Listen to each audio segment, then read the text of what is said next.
we had built into our schedule, for lack of a better term, we just called it after this week just kind of a review, but we may take some of that to spend more time here. What I was hoping is after we get through these, actually have a practical class where we maybe have a Vines here or Strongs and that kind of thing, and I'll have a passage, maybe it's a series of verses, and we'll actually break those things down on how one might study that particular passage. So I'm still working on that, but let me ask the question, is Bible study optional? No. Is serious Bible study optional? Well, it appears to be among a lot of Christians. Serious Bible study. This is our weekly or daily Bible study. Then Jesus answered, "Are there not 12 hours in?" No wonder we don't understand the Bible sometimes, because we don't have a plan. Well, I'm going to try to the best of my ability to give us a plan. And then you can modify it, add to it, throw it away, whatever. But the idea is to get us thinking about coming up with a plan of consistent daily Bible study. In Proverbs 9 verse 10, which I've got that there for you, we won't take a lot of time on the first page.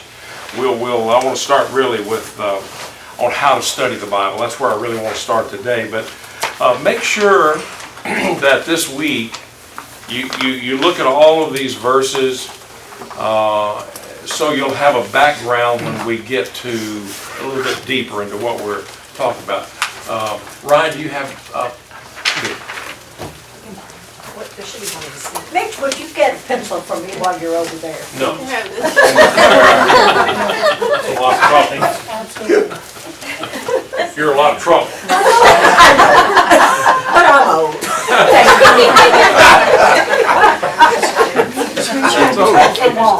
You said that, not me.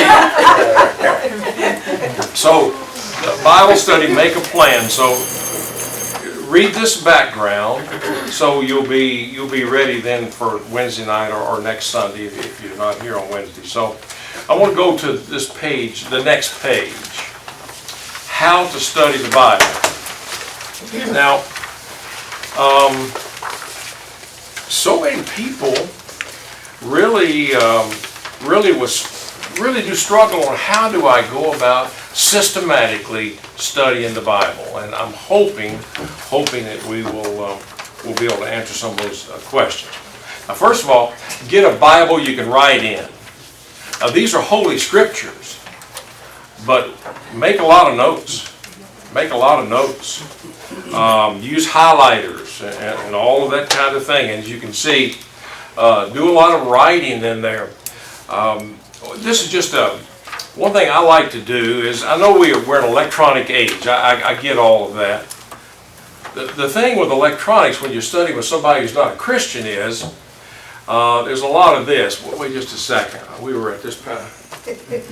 They're going to think you don't know what you're talking about.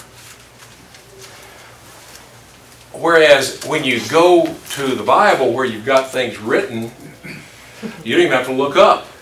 And because beside most verses, I've got another verse. I said, well, why don't we go over to Hebrews chapter 4, whatever it happens to be. And they go, he knows what he's talking about. Well, hopefully we do, but it's not a lot of dead time. So feel free to write in your Bibles multiple verses. Now, it takes years to do all of that. But get a Bible that you can write in and highlight in and that kind of thing. It will really help you. And sometimes you just take a verse and go to another verse, and then you've got a passage written there, which takes you to another verse. So you kind of got a trail without having a lot of dead time looking up things in your cell phone and people question whether you know what you're talking about or not. And that's just a tip there. So get a Bible you can write in.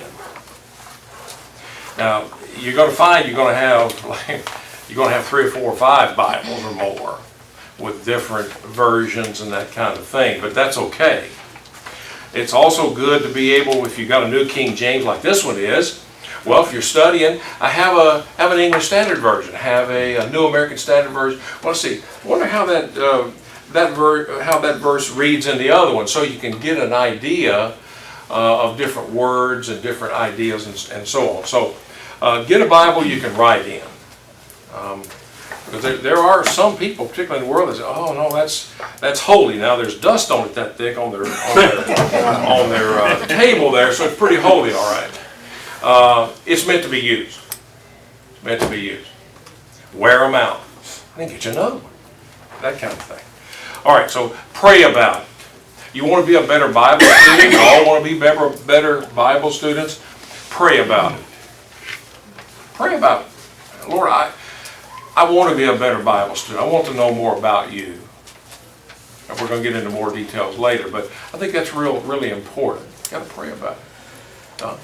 When you say get a Bible that you can write in, as an example, my New American Standard from the 70s, where I made all of my notes on the book of Isaiah, you can't read them now because the ink is blended in paper. That's a good point. They make ink pens now, and also highlighters that don't bleed. So if you're going to start out, I recommend getting some of those pens and highlighters that don't bleed through to the other side. It might cost you a little bit extra, but not too bad. But that's a good point too, because they do bleed over time. There are ways around that. That's a good point. When you're reading a passage, read it several times. I like to read it quietly and then read it out loud. Then read it quietly again. Now, if that works for you, that's wonderful. It does for me. I like to write down the scripture. I've got on the next page there, setting the environment, but I don't want to get too far ahead of myself there. Leave you room for notes on your notepad. Don't jam everything up. Well, I like to squeeze, write a verse and then leave some space. Write a verse and leave some space. Write a verse and leave some space. So that you can define words and you can make your notes, and then you can put it all together and it'll make a lot more sense to you. So skip lines. Look for key words and phrases. Do you believe it? God has a highlighter? We bold, italic, underline, or we highlight. How do you think I'm using it? Give me a little poetic license there, but how does God highlight words, phrases, chapters, books? Repetition. You'll see the word used several times. Well, that's God saying, take note here now. Take note on that, because I'm using this word, I chose this word particularly. So when you see a phrase or a word repeatedly, write that down in your notes and look up what those words mean, because he's saying this is important. We saw in Hebrews 9 this morning with Alan, talked about the conscience in the Old Testament versus the conscience of the New Testament. It's important. God just highlighted that for you. Trying to get our attention. Make sure you see that and understand that. Also, key words, phrases, ideas, places. Now, you may a lot of you do, of course. I'm not. Use a concordance to write down the meaning of the words. We'll talk about concordances. I don't know if we'll get to it this morning. We might, but Wednesday night and then next Sunday, a concordance, where every word in the Bible it tells you where you can find it. Concordance. And then there are other things, with the dictionaries, what have you, that tell you what that word means in each of those locations. So we'll get into that as well. Answering key questions. See number 5 there? This is important. Now feel free to jump in now. I'm not. There's a lot to go over, but this is an interactive class. Answer these questions in your notes when you're studying. Who is the writer addressing here? Who? Just real quickly, go over. It's not in your notes, but you may want to write it down. Go over to Galatians chapter 1. This is the one that just jumped out to me. Now read the first Galatians chapter 1, read the first couple of verses and tell me who Paul is writing this letter to. Now, Galatia, is that a region or a city or a town? It's a region. From the original, that's where we got the word Gaul, G-A-U-L. What country is that today? France. So it gives you some idea. That's where they were from before they relocated to Asia Minor, if you want to think of it like that. Now look at verse 2. To the churches of Galatia. So he tells you who he's writing it to, and I didn't highlight all of these, but he talks in this book about the implication is he's talking to Christians. Now, if he's talking to the churches of Galatia, by definition, who's he talking to? Christians. Okay. So we ask ourselves that question. Who is he talking to? And I just picked Galatians 1. We could choose any book and come up with who he's talking to. But in this case, so you want to ask yourself, in your notes, you leave yourself plenty of room, who is he talking to here? I always ask you, Christians, non-Christians, talking to Jews, or is he talking to Gentiles, non-Christians? You can ask yourself those questions. Otherwise, reading and studying the Bible, it's not going to make a lot of sense unless you kind of start pulling some of this stuff together. So who? When was it written? Now, someone turn to Colossians 2 and verse 14 and read that for me. Colossians 2 and verse 14. And I'll tell you why I'm asking that question in just a second, or making that verse. Colossians 2 and verse 14.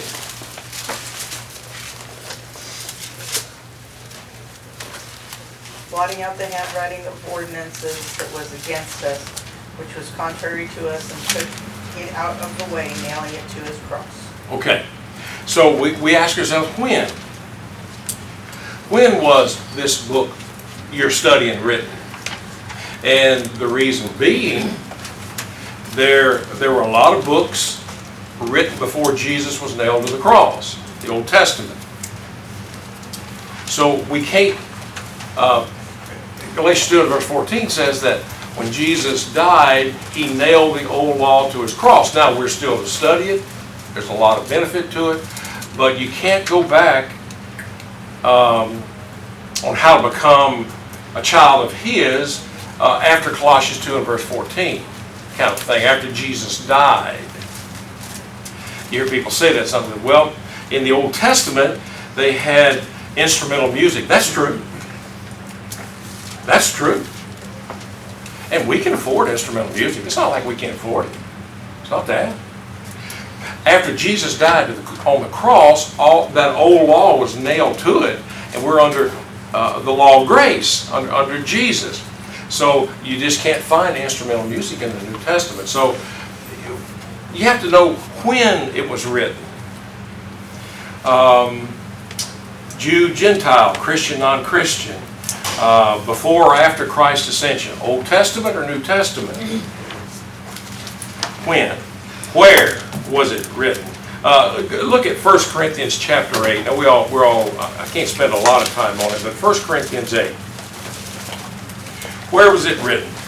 Now, obviously it was written to the Corinthians, the book,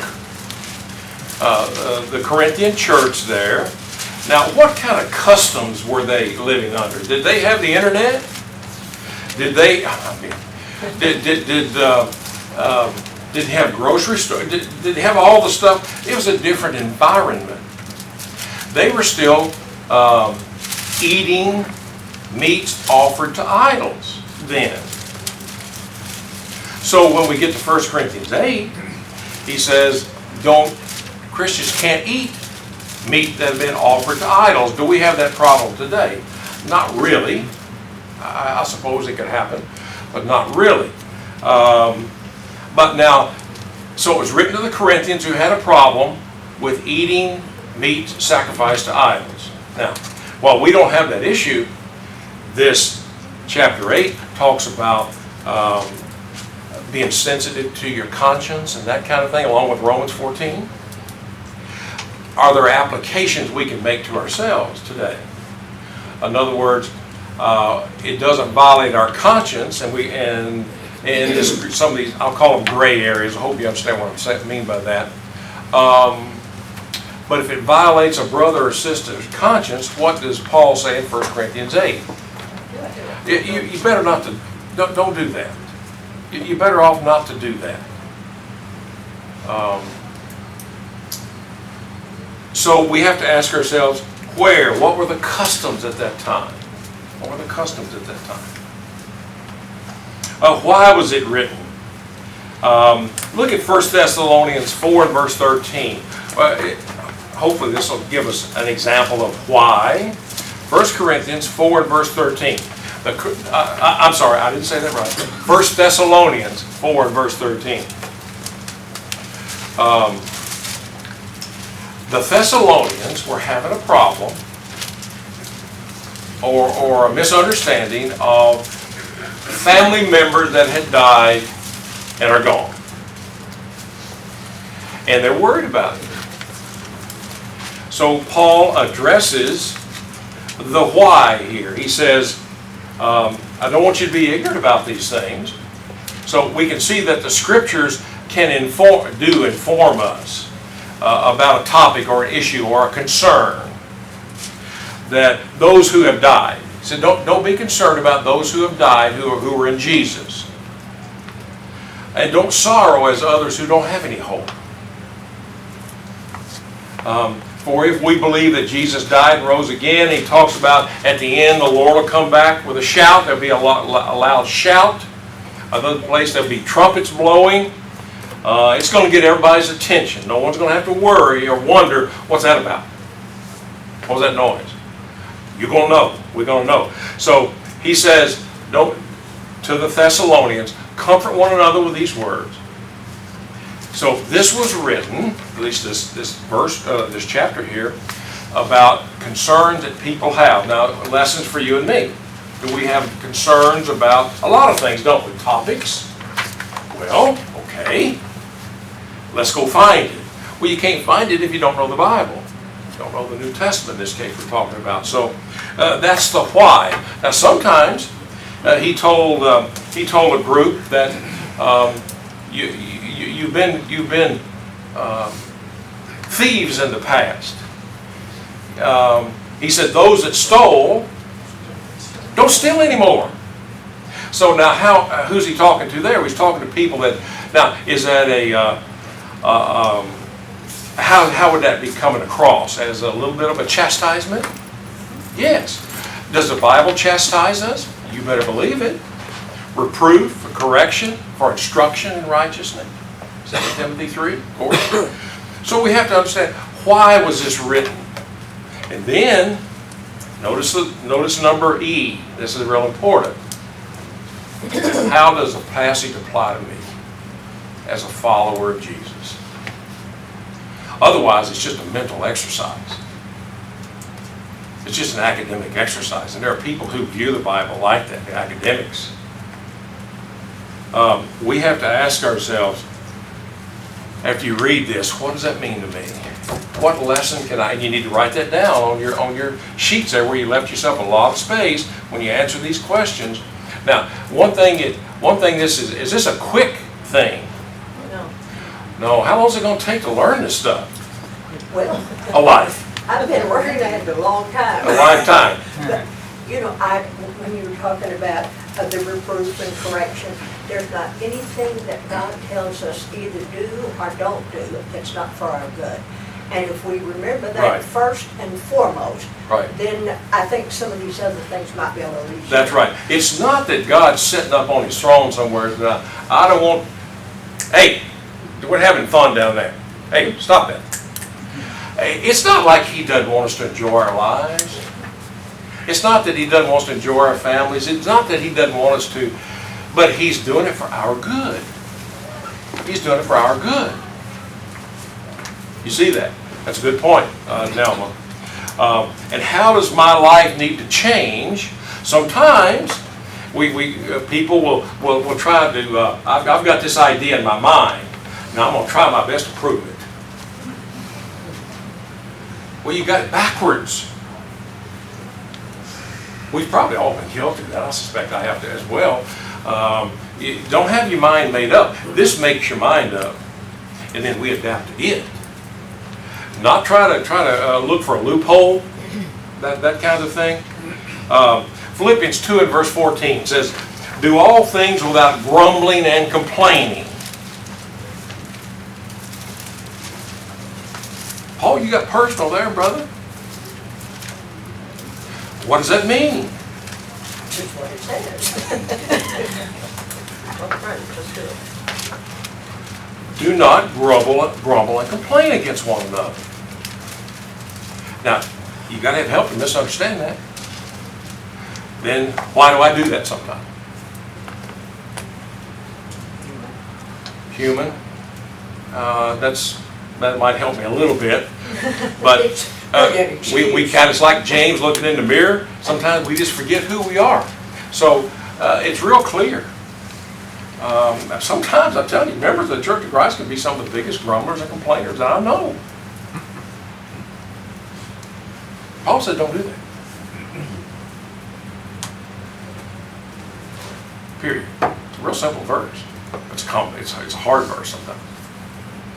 So the scriptures are used for that. How does that apply to me?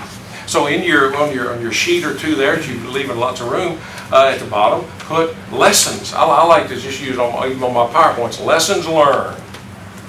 Not lessons that Ryan needs to know, lessons Mitch needs to know.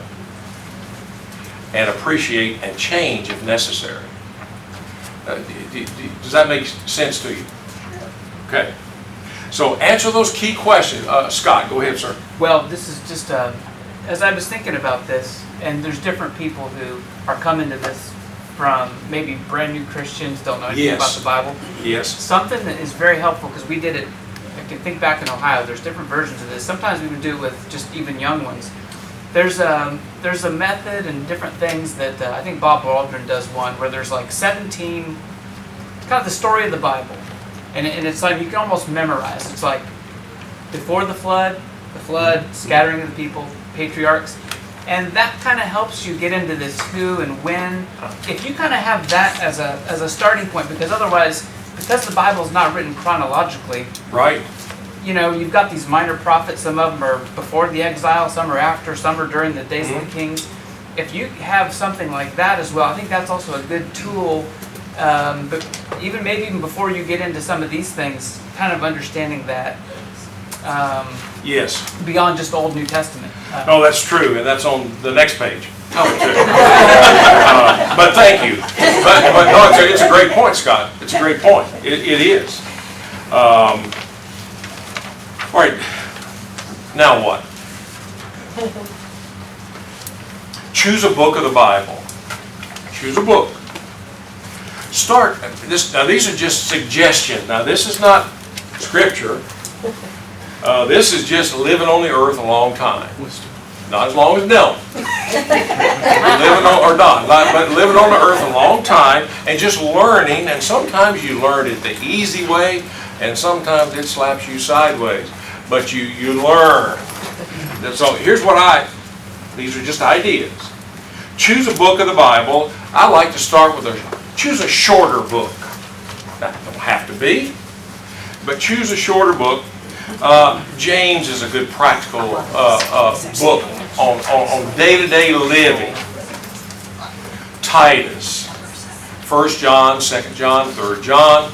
Now you're going to have to know the background of that, but we'll get to that here in 2 or 3 more sheets over on some of that. Now you may spend 3 or 4 weeks on this book if you do it right. Well, Mitch, you're talking about a lot of time here, son. Yeah. Talking about a lot of time here, son. And it goes on for years and years, and basically, as Ryan said, your whole life. It's going to take a while. Don't get in a hurry. What are you taking, medicine? It's okay. You don't have to hurry so you can go do something else. Take your time. And you don't have to know everything at once. You don't. We all start somewhere, don't we? And you know where that is? Square one. Yeah. Now, sometimes you start at square one, you're 65 or 70 years old. The Lord understands that. He understands that. Or you may be 12 or 13. The Lord understands that. But here's what he understands as well. After a while, you need to be making progress. You got to be making some progress. You can't be where you are a year from now, 2 years, 5 years from now. You can't. You got to be growing, Jason. I was going to say, if you're on square root 3 and 10 years later you're on square root 3.5, there's an issue that you need to resolve. Yep. Point C there, 2 Timothy 3, 16, 17 verses we all know. These are God-breathed words. These are inspired words. This is not something that He used men to write them in their vernacular. But God told them what words to use. The words are inspired. So, point number D. Read the entire book more than once. Here again, we're all in a hurry. We're all in a hurry. Got to be moving. Read the entire book more than once. And when you get finished, read it again. If that's a book you chose to study this month, or this week, or this 2 weeks, or whatever. We talked about this a little bit. Look for themes as you read. Key words. Words that you use multiple times. Look for application, life's principles. We did that already. Talked a little bit. And point G, I call it zoom in. Slow down. Slow down. Read it verse by verse. Pray about it. Slow down. Break down the text. Break it down. Look for deeper understanding. Hebrews 4 and verse 12, one of my favorite verses in the entire New Testament. Until I read the next one, and it's my favorite. But Hebrews 4 and verse 12. The Word of God is active and sharper than any two-edged sword, piercing to the division of soul and spirit, of joints and marrow, and discerning the thoughts and intentions of the heart.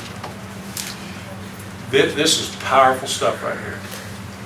And it also tells us who we're dealing with. How powerful is this God? All powerful. All powerful. He says, God says, this word, my word, is so powerful, I, God, can identify between a soul and spirit. Anybody want to give that a shot? I didn't think so. What about joints and marrow? Nah, over my pay grade. What about the discerning between the thoughts and the intents of the heart? That's a real good one. Can anybody do that? He can. So sometimes we think we can fool God by this or that and make these excuses. He's saying, because I know the difference between your thought and the intent of your heart. Well, that's good, because I don't. Don't. It's interesting that in that verse he doesn't pick the big things of creation. He takes the minute aspects of life that are beyond our comprehension. That's true. I mean, it's not what this class is about, but to tie in what Don was saying, that the complexity of our body. Men and women will spend 30 years trying to be the top surgeon or whatever, and then they still don't understand it all. So he's not even talking about that. He's just talking about this and this. He said, I know not only your thoughts, I know the intent of your thoughts. So we can't hide from him. I like the next verse. And no creature is hidden from his sight, but all are naked and exposed to the eyes of him to whom we must give an account. What's that last part, Elma? To whom we must give an account. We're going to stand at attention on that last great day, and we're going to give an account of the thoughts and the intents of our heart. So sometimes we all have, you play games with him a little bit. Well, they know games to be played. He knows all about you. He knows all about me. And he knows the difference between a reason and an excuse. He does. And we're going to be standing before his throne one day to give an account. And I do all of that seriousness because it is serious, but that's how you view your Bible study. Seriously. Seriously. Take it seriously. All right, so now we're going to get the environment here on the next page, but right now, so we're kind of looking for themes. We've got a Bible we can write in. We're praying about it. We're identifying who's it written to, when was it written, all of that. What does it mean to me in the context of Hebrews 4 and verse 12. And after you've done all of that, you can bring in some work aids if you like. But don't drag out your commentary first thing. Like, I don't know what that means, but is there a Reader's Digest version here of this thing? Because I don't have time for all this. Well, you're wasting time. You can't view it like that. There are no shortcuts. We're all looking for shortcuts, aren't we? And a lot of areas, but there's no shortcuts here. So we'll talk about the concordances and the dictionary and the Bible atlases and the pictorial Bible, all of that later. But that's when you bring that in, after you've done your preliminary stuff. And God gave us a brain. He says, I'd like for y'all to use that. And then you can bring in some work aids a little bit later to help with your, maybe with some of your thinking. Jesus said in Luke 11, be doers of the word and not hearers only. Be doers and not just hearers. And in point number, letter K, set your own pace, do not get in a hurry. Now maybe you've only got 30 minutes a day, 20 minutes a day. Okay, set your own pace. Set your own pace. Now, tip for practical Bible study. Practical tip for Bible study. Set up an environment that's conducive to study. Go to a private room and close your door. You have to close your door if you live in yourself, but anyway. But in other words, get it quiet, conducive to study. Maybe you study while your spouse is gone. Some study with your spouse. Oh, that's wonderful too, but there are times when you study by yourself. You need the privacy. You do. Turn off your TV and radio. Put your phone on vibrate. The world will go on without you for 30 minutes. Put it on vibrate. Put your phone somewhere else. It'll be okay. It'll be okay. Have adequate lighting. Have a nice place where you got some good lighting. Or you'll find yourself not wanting to study because the conditions just aren't right. Get you some good lighting. Use good pens and highlighters, which we've studied. We hit on earlier. Get good pens. If you don't want the bleeding kind, then go find out to some sort of religious store or order online or something. But get you some pens that don't bleed through, some highlighters that don't bleed through. But have those ready. Sit in a comfortable chair. Now I know a lot of you that work hard all day long, you sit in a comfortable chair, what? You gone. But Get a wooden chair. yeah. I like a comfortable chair. I have one in my office. Now I've got my desk chair and my computer, and I got all my books here. All that's fine. But I've also got, when I'm reading, I'm going to use the term reading for pleasure, so to speak. I'm over in my easy chair and I got my feet up. And I got a good light right over my head, and I'm reading. Now, I can't say occasionally you don't find yourself doing that. But have a comfortable place, a commodious place, light, all of that, by yourself with everything turned off. Okay. I had a high school teacher, my high school honors English teacher, who the first thing he told us when we first started was, when you're studying, you need to study in a comfortable position. He says, I don't care if you're laying on the floor with your feet up the wall or over both ends of a chair.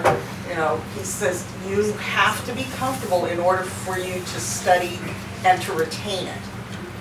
If you're not comfortable, if you're sitting in that straight back wooden chair, the first thing you do when you sit down is you tighten your shoulders up. Yeah. So Pretty soon you're already hurting. you've got blocks to it. Yeah, have your comfortable chair, have your cushion that you sit on, have your whatever, but be comfortable. That was always his big thing. He knew some of us at the time, we did better if we had the radio on. He says, but if you have the radio on, he says it needs to be really low. Okay. It needs to be a background noise, because it's something, we live with noise all the time. So some people have learned, that's how they learn better. If you can't do it, don't do it. No, But the big that's thing true. was you had to be The comfortable. Veronica has to be totally zero noise. I mean, a cricket chirp, there's a problem. I've got a little music in the background. It's real low. I just have to have it, that's how I learn. There's something, I don't know, I can't explain it. I like a little music. Now, I'm not gonna have the Rolling Stones in the background. You can't do that, but a little low music, I like that. She does not. Ryan?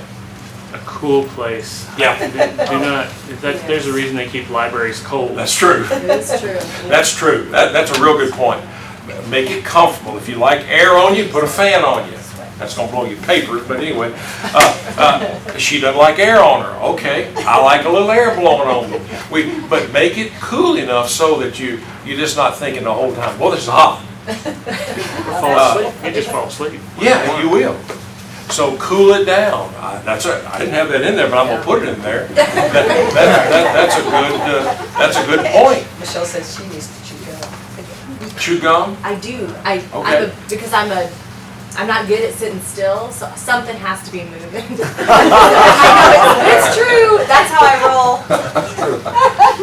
Okay. The point is, you have to figure out what's going to be the What works for you. least distracting environment Yes. for you to be able to focus. No, and that- that looks different for everybody. That's right, it does. But if you want, I know you got a lot of you are coffee drinkers, and you'll learn better one day. But you're coffee drinkers, then have you a cup there. Have you a cup of coffee. Make it comfortable for you. I'll have a glass of iced tea or something there with me, and that's okay. But find what works for you, which is I could have said that, saved about 10 minutes. But find what works for you. Oh my, this can't be already. We got 5 minutes. Does somebody else have a hand? I'm sorry if I thought. No? Okay. Keep a schedule. If it's 30 minutes a day, it's real important. Stick to it. Well, I didn't have time today. Yes, you did. Yes, you did. You may have to get up 30 minutes earlier. Well, I'm not a morning person. Well, I understand that one, because I'm not. I do better work at night. But whatever works for you. You say, well, I'm going to start out with 15 minutes. That's 15 more than you were doing. Let's go with 15. 30. Some can do it. You get to be retired. You can do an hour, 2, 3, or 5 a day. Okay, Lord understands that. He understands you got to go to work and work hard every day, and you don't have as much time maybe. But maybe you can carve out 30 minutes or 20 minutes. But don't make any excuses about it. We can do that. Anybody here ever done that besides me? Well, you know that well, yes, Lord knows that too. Don't make excuses. Don't make excuses. And I just put this one down. I think I got this from Ryan Goodwin, this one. Ask your parents or spouse to remind you until a new habit is formed. Sometimes a wife or husband, friend, can bust your chops about different things, and that's okay. Have them. Hey, did you study that today, or did you do this? No, I'm tired. I got a headache. Well, you'll get over that. Then once you get a new habit formed, then you'll feel bad when you don't get it done. So if you have to form a new habit, it's not easy always, and it's not always easy, but do that.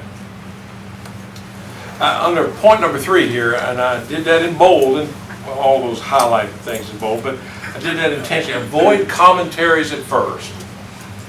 Commentaries are good, reliable commentaries. Now, I've got that over here a page or two back, but we'll get into that probably Wednesday night and maybe next Sunday.